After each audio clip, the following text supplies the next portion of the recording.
नमस्कार दर्शकों। कई बार व्यक्ति अनगिनत पूजा पाठ, व्रत, उपवास और साधनाओं के बावजूद भी मन की शांति से वंचित रह जाता है।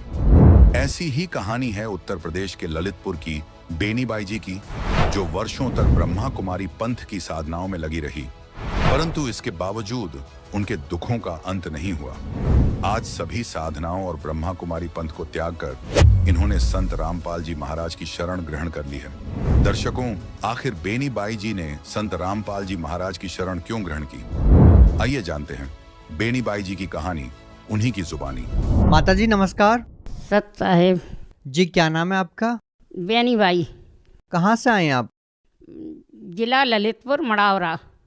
संत रामपाल जी महाराज से नाम दीक्षा लेने से पहले आप क्या भक्ति साधना करते थे? मैं मथुरा वृंदावन जाती थी और सोमवार का व्रत, शुक्रवार का व्रत, देवी की उपासना करती थी और गुरुवार हर व्रत करती थी। मैं जितने होते हैं हिंदू धर्म में सब व्रत करती थी। और ब्रह्मा कुमारी में भी कुछ दिन मैंने मुरली पढ़ी, उनका भी माना मैंने। आपने जो ये सभी प्रकार की पूजा साधना की है, तो ये सब छोड़कर आप संत रामपाल जी महाराज जी की शरण में क्यों आए? मेरा एक यही कारण था कि मेरे लिए बच्चादानी की प्रॉब्लम थी, वो ठीक नहीं हो रही थी। और घर में हमारे घर के पति हैं जो, वो बहुत परेशान करते थे, शराब वगैरह पीते थे, जुआ भी खेलते थे, यानी हर कामों में वे थे। पहले जो भक्ति साधना आप करते थे, क्या उनसे आपको कोई लाभ नहीं मिला? वो मानते ही नहीं थे, तो इसलिए मैं दुखी थी, तो भाग जाती थी। हर बार बच्चे छोटे छोटे छोड़ के मैं चली जाती थी मथुरा वृंदावन। और 84 को उसकी परिक्रमा 1.5 महीने में आती थी, तो लड़ाई झगड़ा होते थे तो मैं मायके चली जाती थी। संत रामपाल जी महाराज जी से आपने नाम दीक्षा कब ली? 27/11/2013 में। आपने संत रामपाल जी महाराज जी से इतनी सारी साधनाओं को करने के बाद नाम दीक्षा ली। हम आपसे ये जानना चाहेंगे कि आपको संत रामपाल जी महाराज जी पर भरोसा कैसे हुआ कि वो आपको सारे लाभ दे देंगे? भरोसा ऐसे हुआ कि हमारे लिए पहले गए तो पहले हमने ये सोचा था हमारी बीमारी ठीक हो जाएगी, और फिर वहाँ गए, गुरुजी ने बोल दिया हमसे, संत रामपाल जी महाराज जी ने बोल दिया सिर पर हाथ रख के कि हाँ आपका सब ठीक हो जाएगा, आपके वो पति हैं जो जरूर आएंगे, मेरी शरण में जरूर आएंगे। और मेरे लिए जब ही से बिल्कुल हल्का हो गया, इतना भारी शरीर रहता था बिल्कुल हल्का हो गया और मेरे लिए पूर्ण विश्वास हो गया, तो मैंने उनसे दीक्षा ली। आपने बताया कि आपको परेशानी थी, डॉक्टर ने क्या कहा था? डॉक्टर ने ये बोला था, सबसे बड़ी डॉक्टर नहीं है दमोह की, उसने बोला था कि अगर ये निकलवाएगी नहीं तो तू मर जाएगी। अभी तक कहाँ रही? मैंने कि मैं देहात में हूँ, मड़ावरा में हूँ, यहाँ पर नहीं रहती। कर बोली थी कि नहीं तो तुम 2-4 दिन में निकलवा के फेंकवा दे। और मैंने पर भगवान की आशा करके और मैंने गुरुजी का मंत्र जाप किया, उसी से मेरे लिए आराम हुआ। संत रामपाल जी महाराज से नाम दीक्षा लेने के बाद क्या आपने कोई ऑपरेशन करवाया कि नहीं करवाया? नहीं करवाया, कोई नहीं करवाया। माता जी, हमें एक बात समझ में नहीं आती कि आजकल डॉक्टर हैं, इतने बड़े बड़े हॉस्पिटल्स हैं, सभी लोग बोलते हैं कि बीमार होने पर डॉक्टर्स के पास जाना चाहिए, लेकिन आप एक संत के पास जाते हो, भक्ति करते हो और भक्ति करने से आपका रोग ठीक हो गया। लोग इस बात पे विश्वास कैसे करेंगे? भरोसा तो करना चाहिए। देखो सर, ऐसा है कि जो जिसके लिए फ़ायदा हुआ वो तो बताएंगे। जैसे हमने भक्ति की और भक्ति के मंत्र की शक्ति से हमारा रोग ठीक हुआ, और अगर आज हम गलती करते हैं तो हमारे लिए तकलीफ होती है। ये भी बात है, अभी गलती करें तो अभी की अभी सज़ा मिल जाती है, तो अपन को मंत्र जाप करना पड़ेगा। संत रामपाल जी महाराज जी के वचन पर भरोसा रखना, वचन में बहुत शक्ति है उनकी। हमारे लिए एक बार ऐसे ही हम अपने भगत जी के साथ जा रहे थे ट्रेन में, भोपाल सत्संग था गुरु जी का, तो हमारे भगत जी का ऑपरेशन हो गया था पेट का, तो उनके लिए धक्का लगा, तो वो बोले कि चल गई गाड़ी, और बोले हम नीचे उतर रहे। हम नहीं, तुम उतर जा, हम नहीं उतर पाएंगे, हम औरत जनी हैं, हम नहीं उतर पाएंगे। और फिर भी मैं इतनी मरीज हूँ कि मेरी कमर अमर में दर्द होता है कभी कभी, तो वो बोले कि उतर गए, और फिर बोले आजा नीचे आजा। मैंने कि मैं नहीं आऊँगी, बैग फेंक दिया मैंने नीचे कि ले बैग ले लो तुम, हम भोपाल में मिल जाएंगे। वो बोले नहीं आ जाओ, पीछे पीछे आ रहे थे गाड़ी के, तो मेरे लिए लगा कि अगर ये 2 बैग लिए हैं और ऑपरेशन भरे हैं और अगर कहीं कुछ हो गया तो लोग बोलेंगे कि ये बड़ी भक्ति करने गई थी और पति को ऐसा करवा के आ गई। तो इसलिए मैं कूद गई चलती गाड़ी में, थोड़ा प्लेटफार्म बचा था, जैसे यहाँ से जो गेट है अपना, और मैं कूद गई। तो कूदी तो जैसे ही मैं नीचे गिरी, जैसे ही संत रामपाल जी महाराज इतने ऊँचे दिखाने, छत बरोबर ऊँचे, इतने लंबे, और उनने मेरा हाथ पकड़ लिया, तो इतना पकड़ा तो ये 3 उंगली भर आई पकड़े में, नाखून अकेले पकड़े थे, हैं। और मैं ऐसी देखी तो गुरुजी दिखाने, वही सफ़ेद कपड़े पहने, बाल सफ़ेद हैं जैसे संत रामपाल जी महाराज जी हमारे लिए दिखाने। हमने ऐसा देख लिया और ये हाथ ऐसे पकड़े हैं और ये गाड़ी तरफ ये पैर जा रहे थे, हवा में खींचते हैं तो यहाँ से मेरे लिए घुटना लगाएं, जैसे कोई ऐसा घुटना लगा लेता नहीं, उड़ के ऐसे घुटना लगाए। मैं डली रही और पूरी गाड़ी आगे के डिब्बे में थी, पूरी गाड़ी निकल गई। और जब फिर ये भगत जी पास में आए हमारे पतिदेव, तो वे बोले कि उठ जा, अब वो नीलखंडी भाषा है तो बोलते उठ जा जल्दी। सो मैंने कि ये हमारा हाथ छोड़ दें, छोड़ नहीं बोला, हमने बोल नहीं पाया कि ये हाथ छोड़ दें, और गुरु जी छोड़ के अलूप हो गए। आपको संत रामपाल जी महाराज स्टेशन पर दिखाई दिए? हाँ, स्टेशन पर ही गाड़ी चका, जैसे गाड़ी का चका जाता है उसी के बिल्कुल साइड पे बिल्कुल। क्या संत रामपाल जी महाराज जी ने आपके जीवन की रक्षा की है? हाँ, संत रामपाल जी महाराज जी ने मेरे जीवन की रक्षा की है। हमारे पति को ये पहले तो शराब वगैरह ये छूट गया, वो मैंने कहीं जबारे में नगड़िया बजाते थे वो भी छोड़ दिया, बीड़ी तम्बाकू सब छोड़ दिया। और है सो ये उनका अपने पेट पर आना था, ये पेट की वो आँत होती है जो गैस वाली, वो फट गई थी। तो हम लोग ने मड़ौरा में इलाज करवाया, नहीं हुआ ठीक। फिर ललितपुर ले गए, ललितपुर रेफर किया, वहाँ ले गए, वहाँ भी ठीक नहीं हुए और इतना पेट सूज गया खूब। तो फिर हम लोग, हमारा लड़का था छोटा वाला और हम लोग थे, तो हम लोग लेके आए झांसी रेफर कर दिया। झांसी तक आए, डॉक्टर बोले अगर तुम 5 मिनट नहीं आते तो काम ख़त्म था। उसने तुरंत यहाँ पर नली डाली और एक इत गले में डाली, 2 इत पेट में डाली हैं। उन्हें अब वो किया, कहने ये साफ करके लिया। फिर बोले कि चलो 26,000 की दवाई ले आओ, ये वे बोलते वे नली डलती हैं, वे लेके आई, सब पूरा कर दिया उनने। जब सांस लिख रही थोड़ी, और फिर बाद में 6 बजे से ऑपरेशन रूम में ले गए और वहाँ पर उनका ऑपरेशन नहीं हो रहा था भगत जी। और जब हम अंदर जाने लगे तो हम ऐसे बाहर हाल में खड़े थे, बहुत बड़ा हाल था वहाँ झांसी में, और भीतर इतनी बड़ी बड़ी लाइटें लगी थी जैसे ये आपकी लाइटें हैं, बहुत प्रकाश दे रही थी। वहाँ पर ऑपरेशन कक्ष में 12 बज गए रात के, हो नहीं रहा था ऑपरेशन। और इतने इतने हाथ पोछ पहने, मुँह में बांधे, डॉक्टर साहब आए और बोले आपका ऑपरेशन सफल नहीं होगा, आप लोग निराश होकर जाओगे। तो हमने कि अब क्या करें, तो हमने बोली हे संत रामपाल जी महाराज, आपकी भक्ति करते हैं तो हमारे लिए अभी से ऐसा नहीं भोगने पड़े, और आप ठीक कर दो, जैसा बने जैसा मालिक आप कर दो।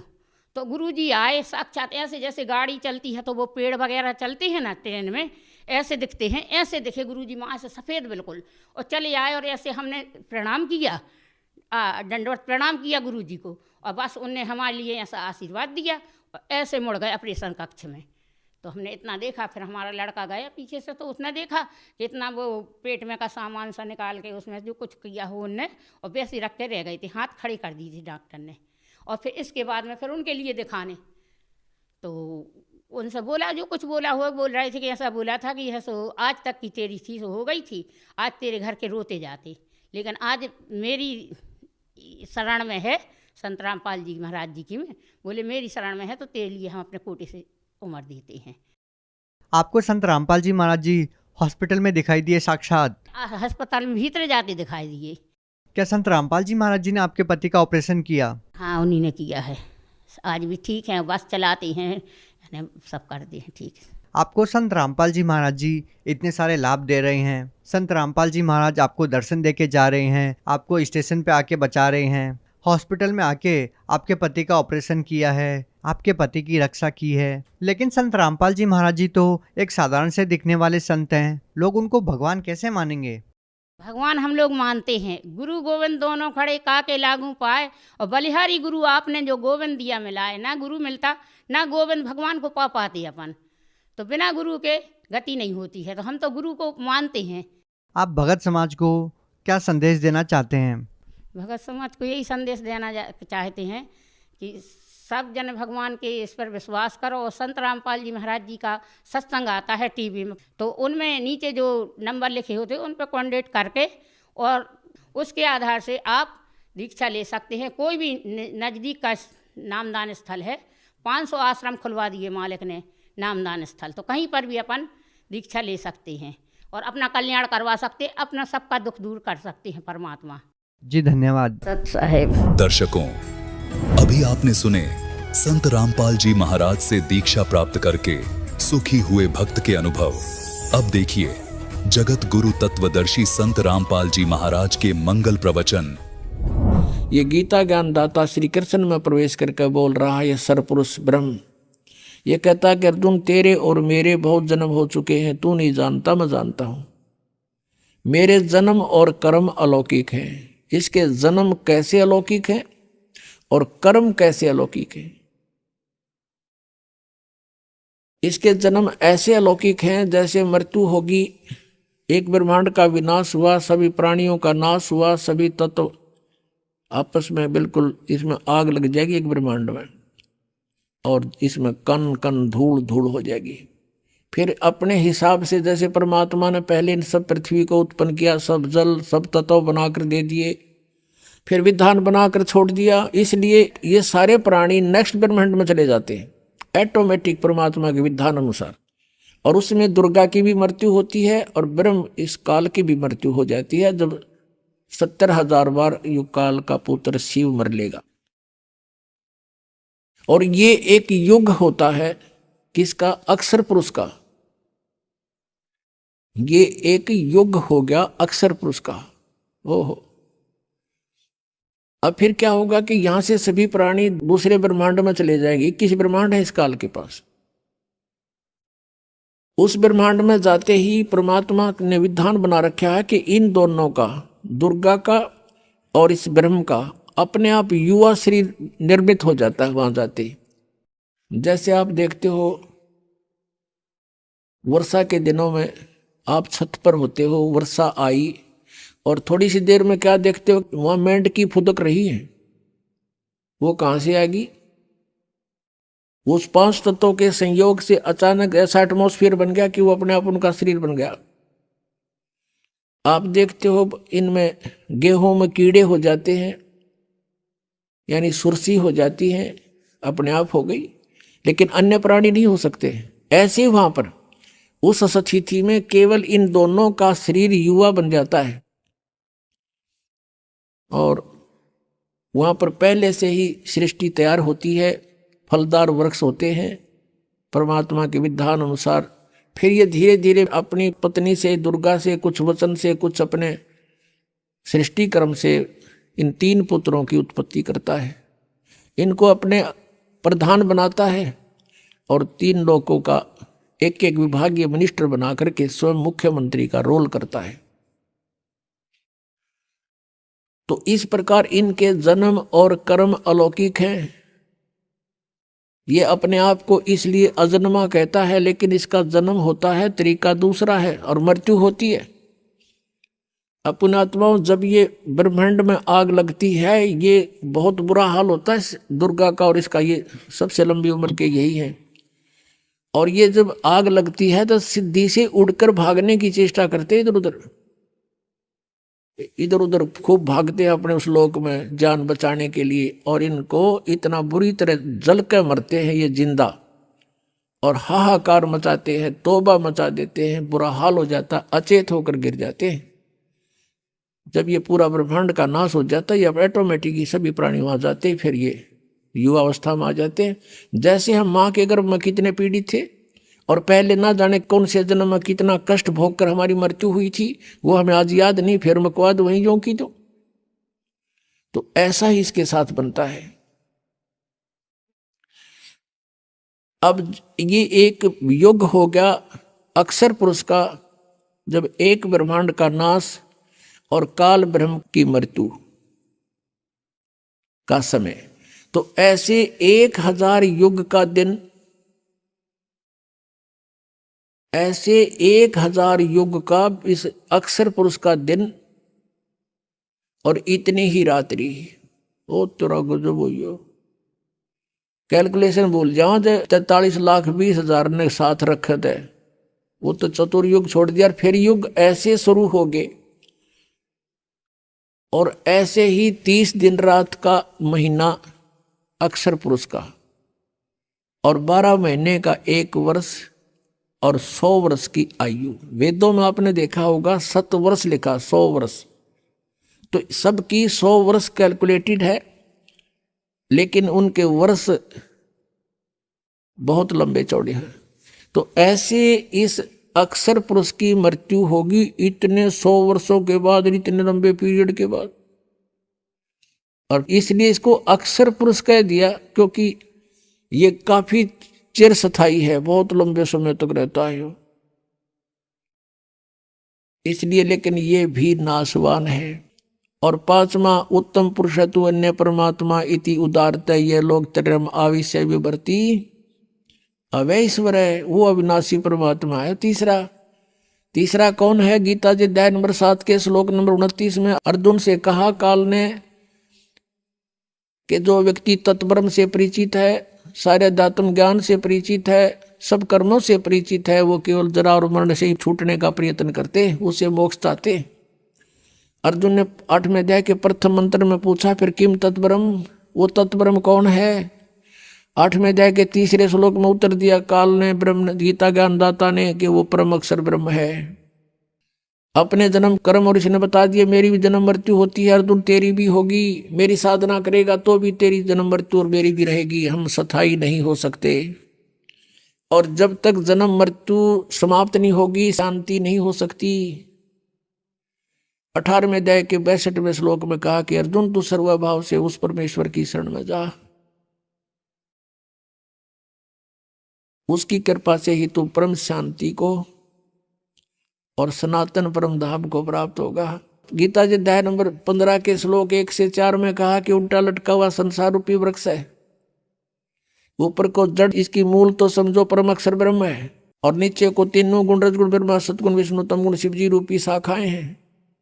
बीच में तना और मोटी डार जो है, सरपुरुष तो तना है, अक्षर पुरुष मोटी डार है, तीनों देवा शाखा है, ये 5 रूप संसार। परमात्मा ने बताया था अक्षर पुरुष एक पेड़ है, सरपुरुष वा की डार और तीनों देवा शाखा है, ये 5 रूप संसार, और मूल वो स्वयं है।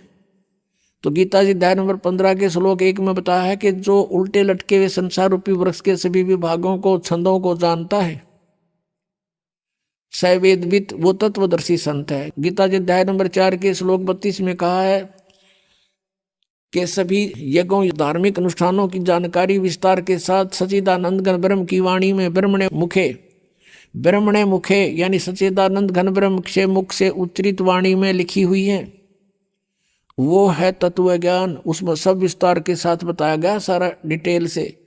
वो तत्व ज्ञान है। 4 अध्याय के 34वें श्लोक में कहा कि अर्जुन उस तत्व ज्ञान को जो परमात्मा ने स्वयं आकर बोला है, उसको किसी तत्वदर्शी संत के पास जाकर समझ, फिर वो तत्वदर्शी संत तुझे उस परमात्मा का ज्ञान करावेंगे। तो गीता जी अध्याय नंबर 15 के श्लोक 1 में कहा कि जो इस उल्टे लटके हुए संसार रूपी वृक्ष के सभी विभाग बता देगा, सवेदवित, वो वेद के तात्पर्य को जानने वाला है, अर्थात वो तत्वदर्शी संत है। तो ये परमात्मा स्वयं ही आते हैं, तुम साहेब तुम संत हो, तुम सतगुरु तुम हंस, और गरीब दास तुम रो बिना और न दूजा अंश। अनंत कोट ब्रह्मांड का एक रति नहीं बाहर, सतगुरु पुरुष कबीर हैं, कुल के सृजनहार। सतगुरु और पुरुष, पुरुष माने परमेश्वर और सतगुरु माने तत्व ज्ञान बताने वाले। अगर तत्व ज्ञान बताने वाले सतगुरु हैं तो भी कबीर जी, और परमेश्वर है तो भी कबीर जी।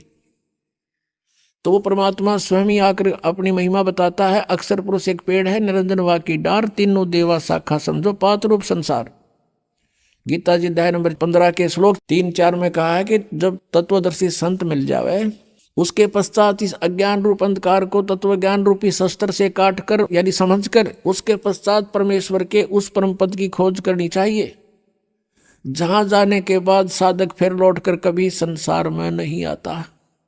और गीता ज्ञानदाता इसलिए कहता 18वें अध्याय के 62वें श्लोक में कि अर्जुन तू सर्वभाव से उस परमेश्वर की शरण में जा, परम अक्षर ब्रह्म की शरण में जा, वो वास्तव में अविनाशी है। उससे तुझे सनातन परम धाम प्राप्त होगा, परम शांति होगी। सनातन परम धाम शाश्वत स्थानम, सदा रहने वाला, जिसका कभी नाश नहीं होता।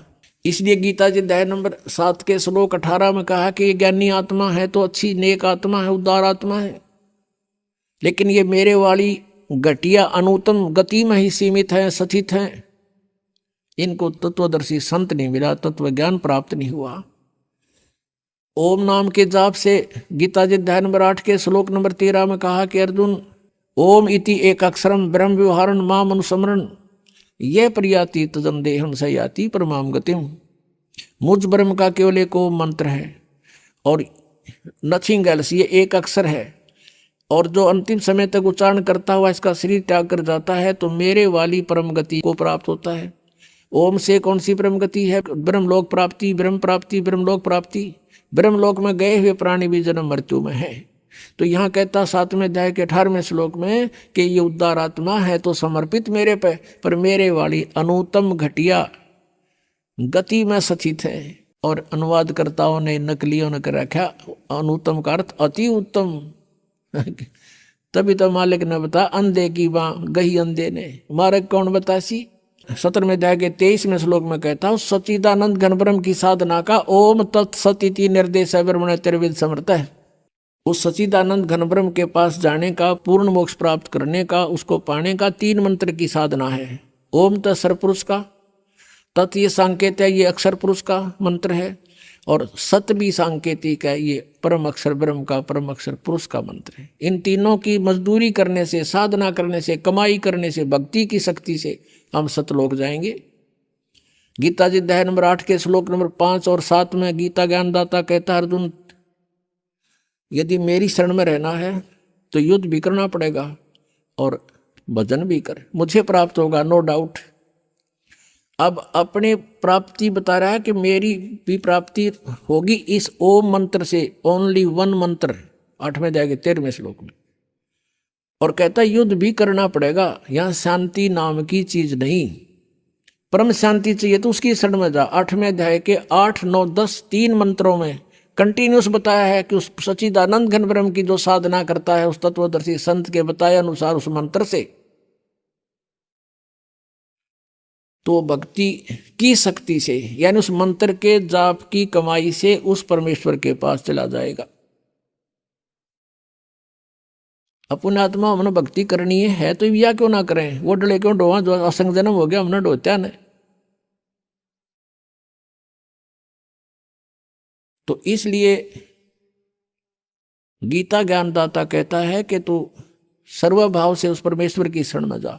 और 18वें अध्याय के 66वें श्लोक में इन अनुवादकर्ताओं ने यहाँ भी अनर्थ कर रखे हैं। व्रज का अर्थ जाना होता है, इन्होंने आना लिखा है, क्योंकि ये श्री कृष्ण जी को सुप्रीम पावर मान के और तब इसका गीता जी का अनुवाद किया। जबकि श्री कृष्ण जी तो विष्णु अवतार थे, ये सतोगुण भगवान हैं और ब्रह्म के पुत्र हैं, और मूल परमात्मा की भक्ति से, यानी उससे ही हमें लाभ होगा। उसका अर्थ ये बनता है कि सर्वधर्मान परित्यज माम, मेरे सतर की, ब्रह्म सतर की जो ओम की पूजा उस 3 मंत्र के जाप में, ओम तत्सत में, वो मुझे छोड़ दे। और यज्ञ हवन जो भी हैं ये ब्रह्म सतर के हैं। ये सब धार्मिक पूजाएं मुझ में त्याग कर एकम शरणम व्रज, एकम मान जिसके बराबर दूसरा ना हो, अद्वितीय प्रभु सच्चिदानंद घन ब्रह्म, उसकी शरण में जा, मेरे सतर का मुझे दे जा। हम पहले ओम नाम के कमाई यज्ञ करके हम कहाँ जाते थे? ब्रह्मलोक में चले जाते थे। वहां अपनी पूंजी खत्म करके उस रेस्टोरेंट में वापस फिर गधे बन जाते थे। अब हमें ज्ञान हो गया, हम इस पूंजी का नष्ट नहीं करेंगे, हम सदुपयोग करेंगे, इसका कर्जा उतारेंगे, चले जाएंगे। तो इस काल को, इस सब ओम नाम का जाप इसको दे देंगे, ये हमें छोड़ देगा। फिर कुत्ते गधे नहीं बनाओगा, हमें बंद में नहीं रखेगा। तब ये कहता है अहम तवा सर्व पापे व्यामोक्षामि मा शुच, मेरा कर्जा तार दे, फिर मैं तेने क्यों दुखी करूंगा, मैं नहीं रुकूंगा यहाँ पर, और फिर जा तू अपने घर ने। और ये नो कहे मेरी शरण में आ जा, सभी धर्मों के कर्मों को मुझ में छोड़ मेरी शरण में आ जा। उसकी शरण में तो पहले था ही वो। दूसरे अध्याय के 7वें श्लोक में अर्जुन कहता है कि आप मेरे गुरु हो, मैं आपकी शरण हूं, मेरी बुद्धि काम करना बंद करगी, मेरे हित में जो हो तुम वो बताओ। अब 18वें अध्याय के 66वें श्लोक में ये अज्ञानी कहें कि श्री कृष्ण अपने ही शरण माने को कहता, प्रथम तो श्री कृष्ण बोल ले नहीं रहा, उसमें बोल रहा काल। अगर श्री कृष्ण मानकर चलते हो तो पहले कह रहा अर्जुन के मैं तो आपकी शरण में हूँ, आपका शिष्य हूँ, और बता शरण में की जा, उसके अंदर बढ़े। तो ये बिना ज्ञान की बातें थी, हमें मूर्ख बना रहे थे ये नकली गुरु, संस्कृत की भाषा जान के। यह आत्मिक ज्ञान नहीं था इनके पास। तो अंधे की बाँ गई, अंधे ने मारे कौन बतासी। अब क्या बताते हैं, मन तू चल रे सुख के सागर, जहाँ शब्द सिंधु रत्नागर। कोटि जन्म तन भर मत होगे, कुछ ना हाथ लग्या रे। कुकर सुकर खरबया बोरे, कौआ हंस बुगारे। सुखदेव ने 84 भुगती, बना पजावे खरवो। तेरी क्या बुनियाद पुरानी, तू पेंडा पंथ पकड़वो। कोट जन्म तन भर मत होगे, कुछ ना हाथ लग्या रे। कुकर सुकर खरबया बोरे, कौआ हंस बुगारे। कोटि जन्म तू राजा की, न्या मिटी न मन की आशा। भिक्षुक होकर दर दर घूम लिया, मिला न निर्गुण रासा। इंद्र कुबेर ईश की पदवी, ब्रह्मा वरुण धमराया। विष्णुनाथ के पुर को जाके, फिर भी वापस आया। असंग जन्म तन मर्त्या होगे, जीवित क्यों न मरे रे। और 12 मद मैल मठ बोरे, बहुर न देह धरे रे। दोजक भिष्ट सभी ते देखे, राजपाट के रसिया। 3 लोक से तरपत नाही, ये मन भोगी खसिया। सतगुरु मिले तो इच्छा मेटे, पद मिल पदे समाना। चल हंसा उस लोक पठाऊं, जो आदि अमर अस्थान। 4 मुक्ति जहाँ चंपी करती, माया होरी दासी। दास गरीब अभय पद पर से, वो मिले राम अविनाशी। एक के शब्द में सारा जाड़ा दे दिया उस परमात्मा परिचित पुण्यात्मा आदरणीय गरीबदास साहिब जी ने। क्या बताते हैं, मन तू चल रे सुख के सागर, जहां शब्द सिंधु रत्नागर। अब सुख सागर क्यों कहा इसको, सतलोक को, उसको डिफाइन किया है परमात्मा की वाणी में। शंखों लहर मेहर की उपजे, कहर नहीं जा कोई। दास गरीब अचल अविनाशी, ही सुख का सागर सोई। उस सतलोक में कहते हैं, आपके अंदर असंख्यों लहर मेहर की उपजेंगी, कहर नहीं जा कोई। जैसे आप कभी कभी एकांत में बैठे हो दास के साथ, तो बहुत बार बनी है ऐसी बातें। ऐसी बहुत बार हिलोर उठती हैं, जब वो एक तरंग आती है मेहर की, उस समय कोई भी बुरा दिखाई नहीं देता। दुश्मन भी जो हमें दुख दे रहा है, उसके प्रति भी बिल्कुल दुर्भावना नहीं रहती, कोशिश करने से भी दुर्भावना नहीं आती। उसके अवगुणों को भी गिनते हैं तो भी दुर्भावना उत्पन्न हृदय में नहीं आती। और वो होती है कुछ समय की, फिर उसके जाने के बाद जो का त्यों कहर टूट जाता है। उसने ऐसा क्यों किया, उसने ऐसा कैसे कर दिया, वो घाटा हो गया, वहां ऐसे नुकसान हो गया, फलाना ऐसे करना है, यानी वो कहर की लहर फिर शुरू होगी। तो परमात्मा कहते हैं वहां सतलोक के अंदर ये शंखों लहर मेहर की उपजे, और कहर नहीं जा कोई। कोई कष्ट नहीं, ना बुढ़ापा ना मृत्यु, सदा युवा शरीर रहेगा। और वहां जो शरीर बनेगा, शुक्रम अकायम ऐसनाविरम, वो इस नाड़ियों के जोड़ से नहीं बनेगा वहां शरीर हमारा, श्वास से नहीं चलेगा, वो एक तत्व से बनता है।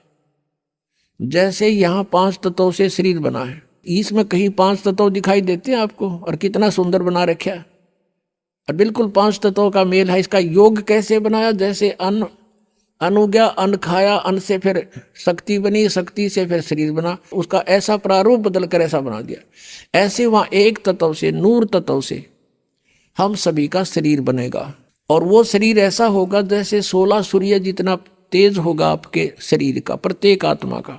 लेकिन परमात्मा का भी शरीर है, अपने ही जैसा है, उसका बहुत तेजोमय शरीर है सतलोक के अंदर।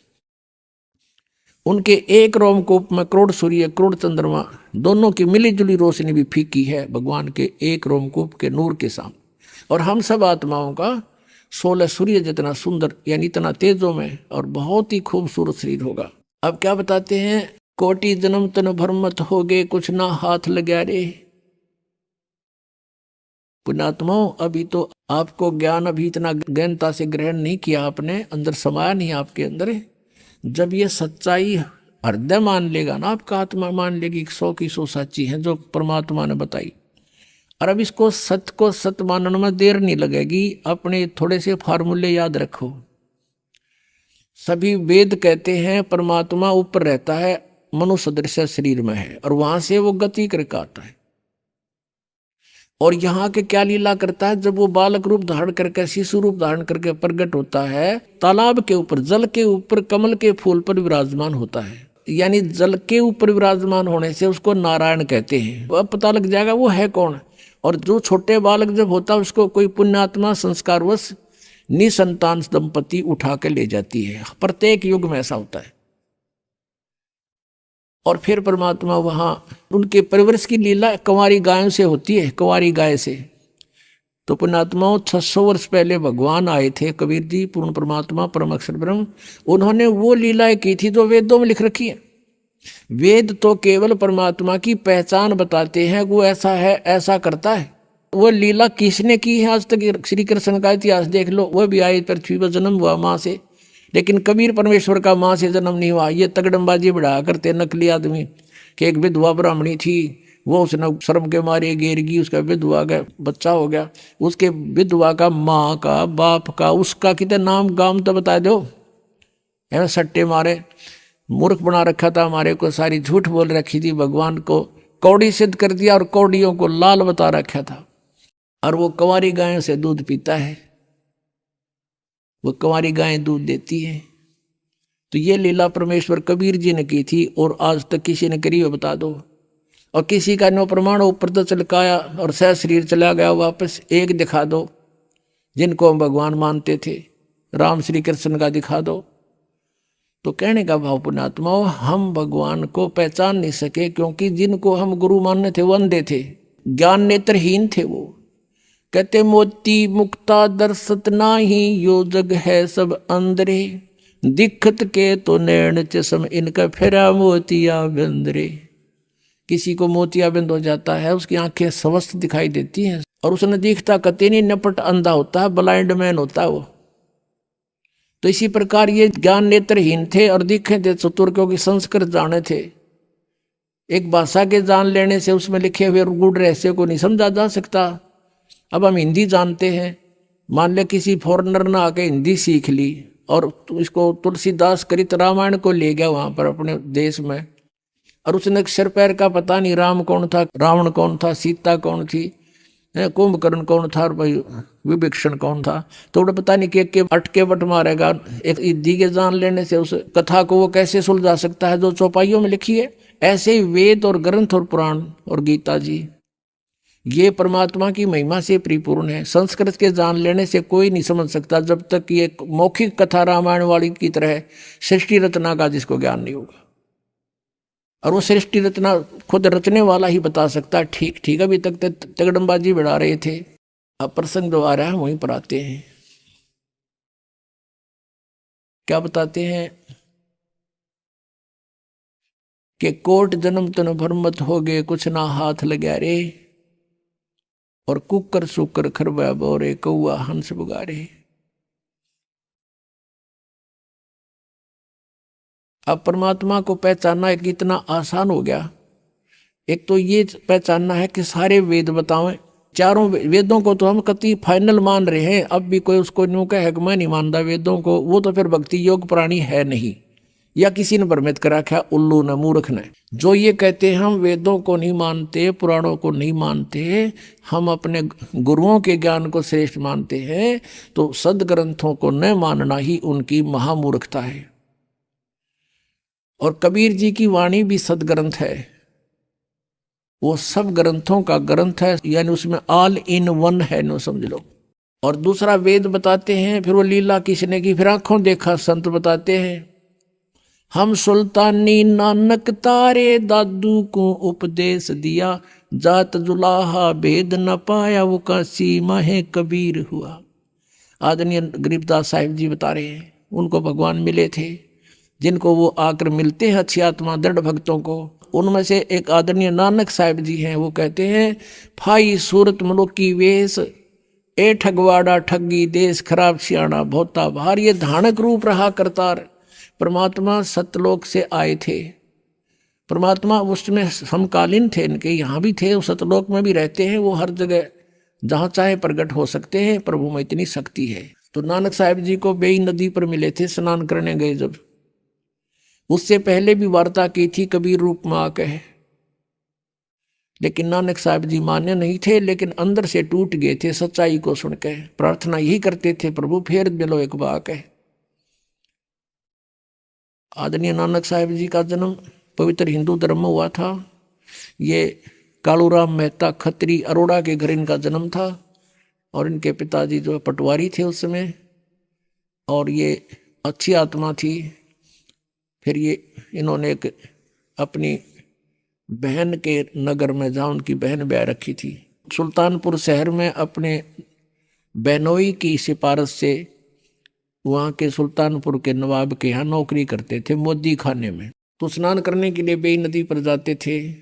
पहले परमात्मा कबीर जी उनसे मिले, चर्चा की और बताया कि मैं कबीर हूँ और छोटी जाति का धारणक हूँ, काशी में रहता हूँ और मैं ज्ञान की तलाश में घूम रहा हूँ। तो नानक साहब जी ने बताया कि श्री कृष्ण जी, श्री विष्णु जी सर्वशक्तिमान हैं, ये परम शक्ति हैं। गीता में इसी का वर्णन किया गया है। यानी जैसा भी उन्होंने, श्री नानक देव जी ने ब्रजलाल पांडे से गीता पढ़ा करते थे, जैसा भी ऐसे इन गुरुओं ने हमें ज्ञान दे रखा था, उसी आधार से नानक जी ने बहुत अपना सुनाया कि ऐसे है, श्री कृष्ण सर्वेश्वर हैं, सर्वशक्तिमान हैं, इन्हीं की भक्ति से मोक्ष होगा। तो परमात्मा ने उनसे 7 श्लोकों के उत्तर पूछे थे नानक साहब जी से। एक तो ये पूछा था कि यदि श्री कृष्ण जी सर्वशक्तिमान हैं, चौथे अध्याय के 5वें और 9वें श्लोक में, दूसरे अध्याय के 12वें श्लोक में, 10वें अध्याय के दूसरे श्लोक में कहता मेरी तो जन्म मृत्यु होते। 18वें अध्याय के 62वें श्लोक में ये किसको किसकी शरण में जाने को कह रहे हैं, पूछना आपके ब्रजलाल पांडे से।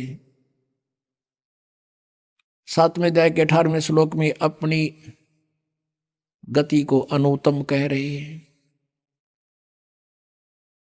उत्तम पुरुष है तू अन्य वो कौन है।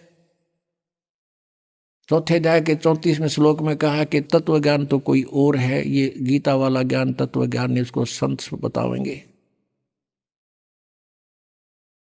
इन बातों को कह करके नानक साहब जी नाराज हो गए ये सुनकर, लेकिन रात्रि के समय करवट बदलते रहे कि सचमुच बात तो सारी सच्ची है। नानक साहब भी पढ़े हुए थे, हिंदी भी पढ़े थे, फारसी भी पढ़े थे।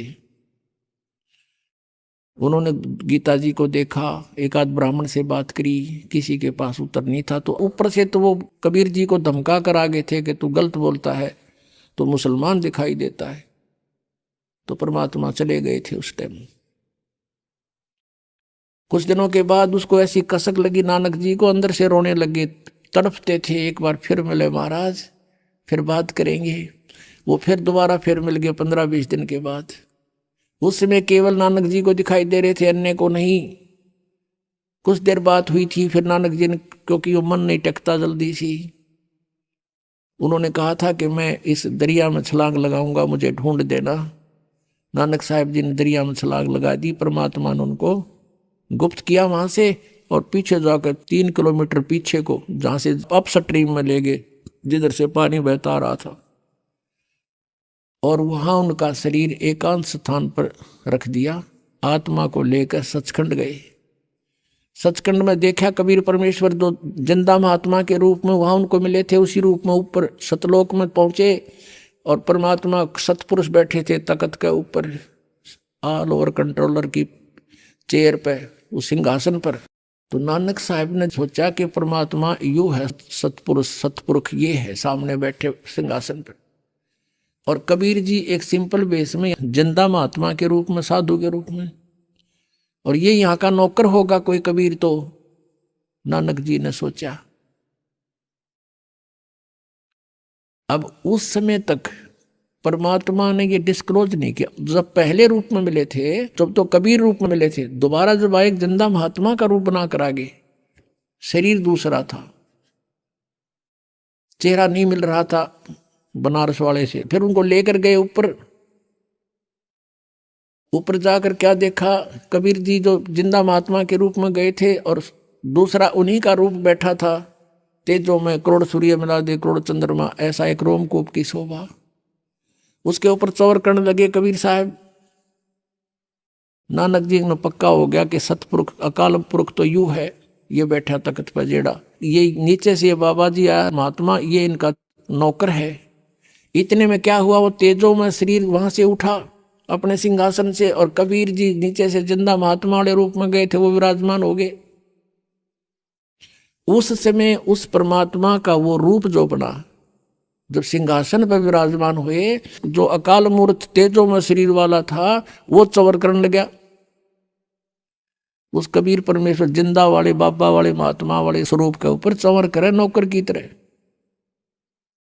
उस समय परमात्मा का जो स्वरूप बन गया वो कबीर जी वाला बन गया, जो धारणक रूप में, जो लाहे रूप में बनारस में थे और जो पहले नानक जी को मिले थे। और वो तेजो में शरीर जो था कबीर जी के जिंदा महात्मा वाले शरीर में समा गया। अलग कोई नहीं रहा, ओनली वन गॉड है, एक परमात्मा कबीर जी विद्यमान थे। बनारस वाले धानक ऑल ओवर कंट्रोलर की तख्त पर, सिंहासन पर। अब नानक साहब से कहा कि जा, तीसरा दिन हो गया। इस तरह परमात्मा ने सारे ब्रह्मांड दिखाए, ब्रह्मा विष्णु महेश दिखाए, उनकी रचना बताई, कैसे इनका जन्म हुआ। अब परमेश्वर ने कहा कि अब जाओ प्यारी आत्मा, अब उन भोली आत्माओं को समझाओ जो काल के जाल में फंसी पड़ी है। अब वहां जाकर के प्रत्येक आत्मा ये चाहती है मैं वापस ना जाऊं उस गंदे लोक में। नानक जी ने प्रार्थना की, लेकिन परमात्मा ने कहा अब जाओ, आपकी आवश्यकता है वहां पर, मेरे गवाह बनोगे, लेकिन ऐसे नहीं मैं रख सकता, आपको ये भक्ति करनी पड़ेगी सतनाम की, और सतनाम बिना मोक्ष नहीं हो सकता। ये 2 अक्षर का नाम है, यानी पूरा ज्ञान उनके अंदर फीड कर दिया। अब उधर से नानक जी को मर्त जान करके डूब गया दरिया में, उसकी खोज शुरू होगी। नवाब ने भी खोज शुरू कर दी, गोताखोर लगा दिए, जाल डाल रहे हैं इधर जिधर डाउन स्ट्रीम में, और नानक जी का शरीर रखा 3-4 किलोमीटर अप स्ट्रीम में, जंगल में। तीसरे दिन वो आत्मा वापस भेज दी भगवान ने उस शरीर में। नानक जी वहां से उठकर सुबह सुबह फिर उसी दरिया पर आकर खड़े हो गए जहां लोग स्नान करने जाते थे, और वो भी जाया करते थे। कहाँ तो हाहाकार मची हुई थी, और मर गया डूब गया, मर गया डूब गया। उधर क्या देखा, वो तो सामने खड़ा है, सारा शहर उमड़ गया देखने के लिए। तब नवाब की नौकरी त्याग दी और कहा कि अब सच्ची सरकार की नौकरी करेंगे। तो फिर वो इस खोज में परमात्मा ने कहा था कि मैं बनारस में हूं, काशी में, और वहां आ जाना, सतनाम दूंगा, और सतनाम बिना मोक्ष नहीं, और वो काल का लोक। तो सतनाम प्राप्ति के लिए, और नानक जी ने वाहे गुरु कहा था कि वाहे गुरु। जब अकेले रह गए ना तख्त पे कबीर जी सतलोक में, और दूसरा रहा नहीं भगवान, जब ने कहा था वाहे गुरु, सही रास्ता दिखा दिया। और स्वयं भगवान वाहे गुरु, वो नीचे आ गया। नीचे आकर उसके मन में रट लगी कि वो ही गुरु मिला जो सतनाम दे। और ये 7 श्लोक जो परमात्मा ने प्रसन्न किए थे नानक जी ने, ये 7 श्लोक उसने नोट कर लिए। जो भी कोई ब्राह्मण विद्वान मंडलेश्वर उनको मिला, उनसे 7 श्लोक करते थे। बताइए 18वें अध्याय के 62वें श्लोक में यो गीता ज्ञानदाता किसकी शरण में जाने को कहता है। फिर वो करते फरड़ अपनी शरण में कहता है, अपने बारे में कहता है, कहते छड़ दे गल। फिर वहां से चल पड़ते थे। वो न्यू पहचान करते जा रहे थे कि कौन से हैं वो भगवान। यु ज्ञान जब स्वर में बोलेगा वो सही गुरु वही पाएंगे असली तक। उनकी खोज करनी थी, कहीं महात्माओं में यही छुपे ना हो। पहली उदासी यानी कति मायूस होकर यात्रा की थी, उसको प्रथम उदासी कहते हैं। तो बनारस में पहुंचे। कबीर जी ने यह भी बता दिया था कि मैंने रामानंद जी को गुरु बना रखा है, वो मेरे गुरु जी हैं, पहली मीटिंग में बताया था।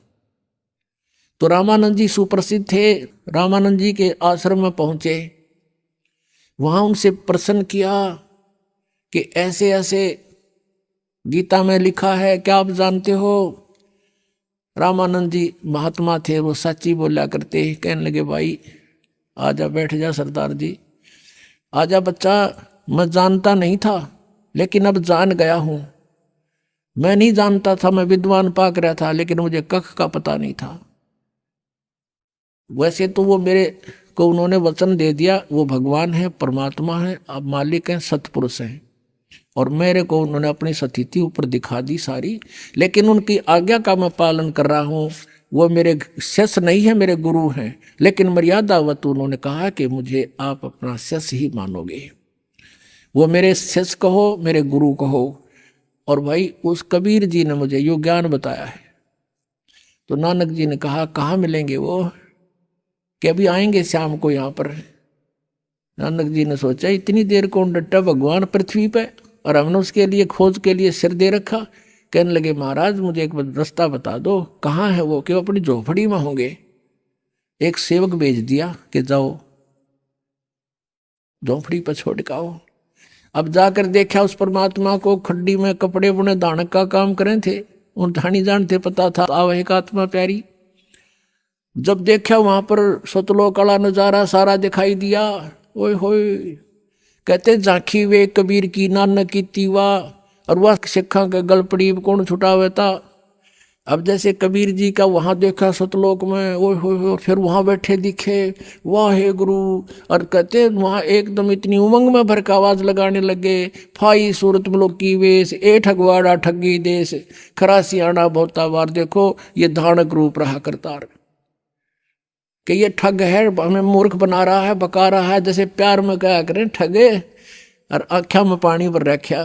सारे जुलाए इकट्ठे हो गए वहां के, कहते हैं ये भगवान है, परमात्मा ये है, पूर्ण ब्रह्म है। अब कहते हैं घर का जोगी जोगड़ा, बाहर का जोगी सदे। वो दुल्हाए वहां के उसको एक आम सिंपल मैन मानते थे। वो क्या कहते हैं, ये देखो पंजाबी है, पंजाब तो आके पागल बन गया, इसने भगवान बतावे, नीरू के बेटे ने। किससे का ना तसल्ली हुई। तो परमात्मा ने कहा प्यारी आत्मा अब इसने राज रख, थोड़े दिन गुप्त रखना, जिक्र ना करना, तेरा भी दिल तोड़ देंगे ये। अपनी भक्ति करो और प्रचार करो इस ज्ञान का, और ज्यादा डिक्लेयर ना करना, अभी इसको गुप्त रखना हमने कुछ दिन। तो कहने का भाव ये है कि जिनने महापुरुषों ने भगवान मिला, और जिनको हम मानते हैं वो परमात्मा से मिले, और उन्होंने बताया है कि धानक रूप रहा करतार, हक्का कबीर करीम तू बे ए परवरदिगार। गुरु ग्रंथ साहिब के 721 पृष्ठ पे लिखा है कि एक अर्ज गुप्तम पेश तोदर कून करतार, हक्का कबीर करीम तू बे ए परवरदिगार। हक्का कबीर माने सत कबीर। अभी आपने सुने संत रामपाल जी महाराज के मंगल प्रवचन। आइए अब सुनते हैं संत रामपाल जी महाराज से नाम दीक्षा लेकर सतभक्ति करके अद्भुत लाभ प्राप्त करने वाले अनुयायी के विचार। दर्शकों, यह कहानी है नागपुर महाराष्ट्र के श्रीरंग छटाप जी की, जिन्होंने 35 वर्षों तक गुरु पद पर रहते हुए भी न तो आत्मिक संतोष पाया और न ही आर्थिक समृद्धि। परंतु ऐसा क्या हुआ जो श्रीरंग जी ने अपना गुरु पद को त्याग कर स्वयं संत रामपाल जी महाराज जी से नाम दीक्षा ग्रहण की, और आज ये जगत के तारणहार संत रामपाल जी महाराज के गुणगान करते नहीं थक रहे। आइए जानते हैं श्री रंग जी की कहानी, उन्हीं की जुबानी। सर नमस्कार। हाँ नमस्कार सर जी। सर क्या नाम है आपका? श्रीरंग चटप। सर कहाँ से आए हैं आप? मैं नागपुर जिला सावनेर तहसील गांव नंदापुर। सर संत रामपाल जी महाराज जी से नाम दीक्षा लेने से पहले आप क्या भक्ति साधना करते थे? संत रामपाल जी महाराज जी जुड़ने से पहले मैं कबीरपंथी आश्रम में सेवा में था 35 साल। वे हमारे पुराने गुरुजी संत अजबदास जी महाराज थे। उन्होंने 1952 में संत कबीर आश्रम नंदापुर की स्थापना की थी, और मुझे बचपन से भक्ति का लगाव था, ईश्वर जी के खोज में लगाव था। तो मैं 5वीं क्लास में था जब वारकरी संप्रदाय में था, और मेरी इच्छा थी कि मैं हरिभक्त परायण बनूंगा, कीर्तन करूंगा, पढ़ाई नहीं करूंगा, ड्यूटी नहीं करूंगा। तो मैंने 6वीं क्लास में स्कूल छोड़ दिया था, और आनंदी वहाँ जाने वाला था अपना वारकरी संप्रदाय हरिभक्त परायण कीर्तनकार बनने के लिए। तो क्या हुआ भगत जी, मेरे बड़े भाई थे, उन्होंने मुझे नहीं जाने दिया। बोले पढ़ो, बोले आप पहले, और बाद में तुम क्या करना है बाद में सोचो बोले। तो उन्होंने मुझे 11वीं तक पढ़ाया सर जी। और मैं रामटेक जाता था। पहले मेरे गुरुजी रामा कोने अजबराव दास हिवरकर जी वारकरी संप्रदाय हरिपाठ करता था, उनके पास में कीर्तन में बैठता था, और उनके साथ कम से कम 20-25 साल मेरे वारकरी संप्रदाय में गए भगत जी। और फिर क्या आप कोई गुरुपद पे रहे हैं? नहीं, पहले नहीं थे भगत जी गुरुपद पे। फिर सर 11वीं में था, सन 82 में फिर मैं कबीरपंथी संत अजबदास जी महाराज, फिर मैं कबीरपंथी में नाम दीक्षा ली और वहाँ 35 साल सेवा में रहा। गुरुजी जाने के बाद मुझे उन्होंने उत्तराधिकारी बनाया और मैं 10-15 साल गुरुवाई किया। बहुत से भक्त लोगों को नाम दिया, चौका आरती करता था, पूजा पाठ भक्त लोगों के यहाँ जाता था। हर महीने में आश्रम में सेवा होती थी। सर आपका जो 35 साल का अनुभव रहा है कबीर पंथ के साथ, और आपने बताया कि आपने गुरुवाई भी की है, आप जिस अटूट श्रद्धा के साथ लगे हुए थे, तो क्या आपको वास्तव में लगता है कि आपने परमात्मा को पा लिया था? नहीं जी, नाम दिया था, पास नाम का वो मंत्र जाप करता था, लेकिन परमात्मा के बारे में नहीं पता था कि सतलोक में परमात्मा है। तो सर क्या उस समय आपको ये जानकारी नहीं थी जो वेद शास्त्रों में लिखा हुआ है कि कौन परमात्मा है, मोक्ष को कैसे प्राप्त किया जा सकता है, कौन से वो मंत्र है जिसके माध्यम से मोक्ष प्राप्त किया जा सकता है? तो क्या आपको ये सब जानकारी नहीं थी? नहीं जी, उसके बारे में उतनी जानकारी गुरुजी ने, हमारे पहले गुरुजी ने नहीं दिया था। सिर्फ कबीरपंथी की हम साधना करते थे, उसमें कोई लाभ नहीं था, आर्थिक लाभ भी नहीं, आध्यात्मिक लाभ कुछ भी लाभ नहीं था सर जी। सर आपने 35 साल एक पंथ में गुजारे, तो सर हम आपसे ये जानना चाहेंगे कि आपको संत रामपाल जी महाराज जी के बारे में कैसे पता लगा? संत रामपाल जी के महाराज जी शरण में ऐसा पता चला, जो पहले हमारे आश्रम में जुड़े थे, तो उन्होंने मुझे फ़ोन करके बुलाया।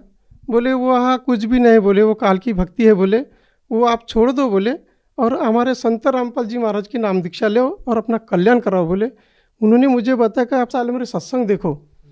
तो मैंने सर जी 6 महीने सत्संग सुना और उसमें शास्त्र आधारित भक्ति बताई संत रामपाल जी महाराज जी ने, और फिर मैंने नाम दीक्षा ली।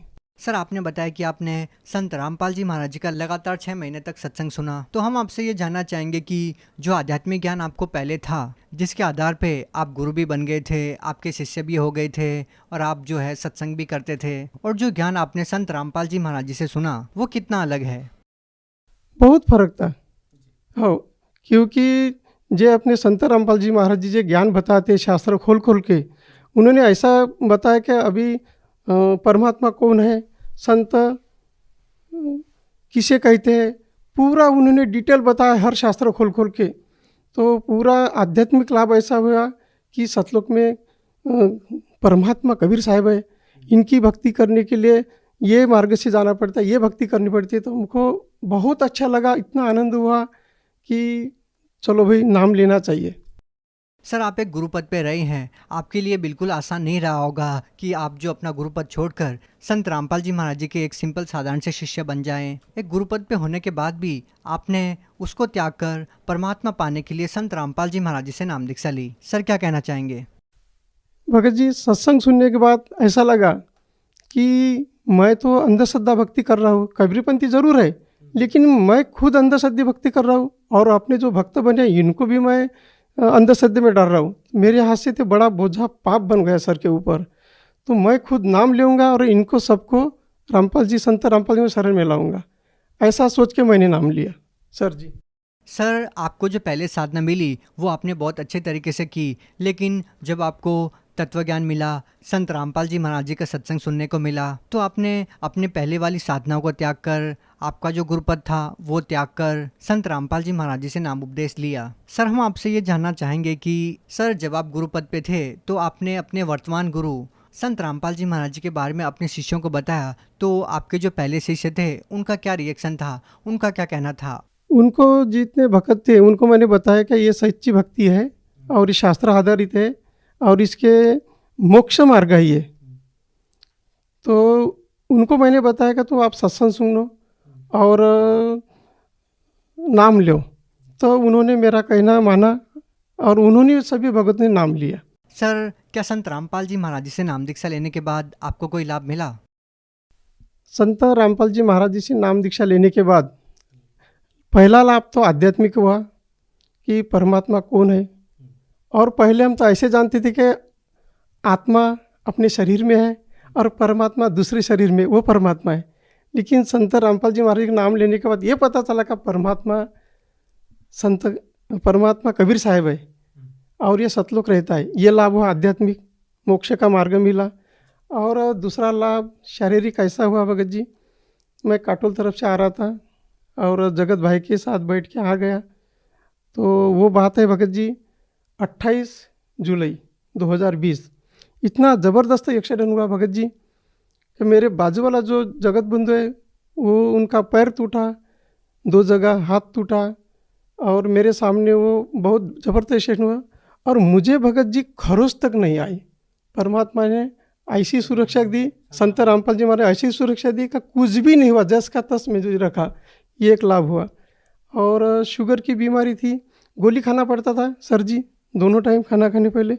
जब से नाम लिया तब से मुझे आरोग्य मिला, कभी बीमार नहीं, कभी दवा खाना नहीं, कुछ भी नहीं, ये शारीरिक लाभ हुआ भगत जी। सर आपको ये शुगर कब से थी? सर जी ये मानसिक तनाव चढ़ गया था आश्रम से बाहर निकलने के बाद, तो शुगर पर मुझे फेंक दिया, तो दोनों टाइम गोली खाना पड़ता था। और सन 14 में ये चालू हुई थी, सन 18 में मैंने नाम लिया तो मेरी शुगर गायब हो गई और मैं गोली नहीं खाता और अच्छा स्वास्थ्य है। सर आप भगत समाज को क्या संदेश देना चाहते हैं?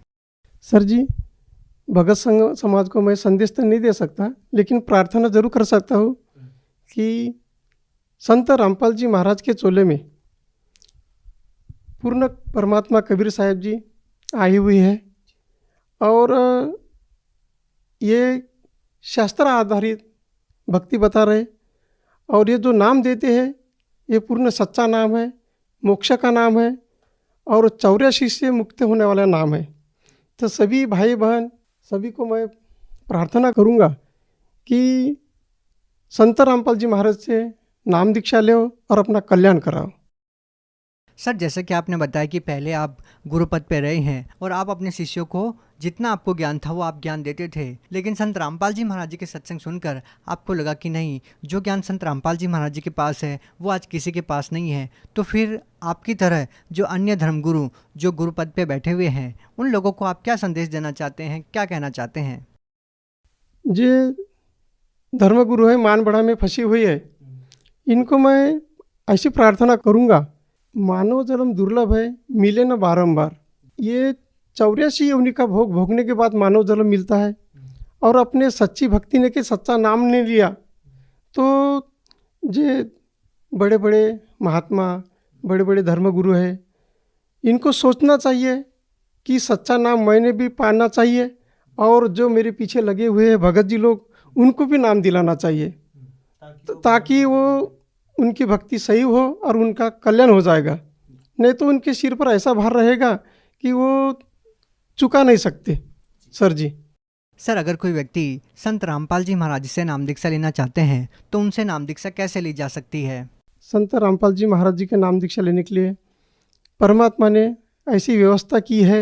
यूट्यूब पर सत्संग आते हैं, संत रामपाल जी महाराज जी के टीवी पर सत्संग आता है, उसमें नीचे पीली पट्टी आती है, उसमें नंबर चलता रहता है, वो नंबर पे आप कांटेक्ट कर सकते हैं और नाम दीक्षा पा सकते हैं। जी बहुत बहुत धन्यवाद। सत साहिब जी, सर जी सत।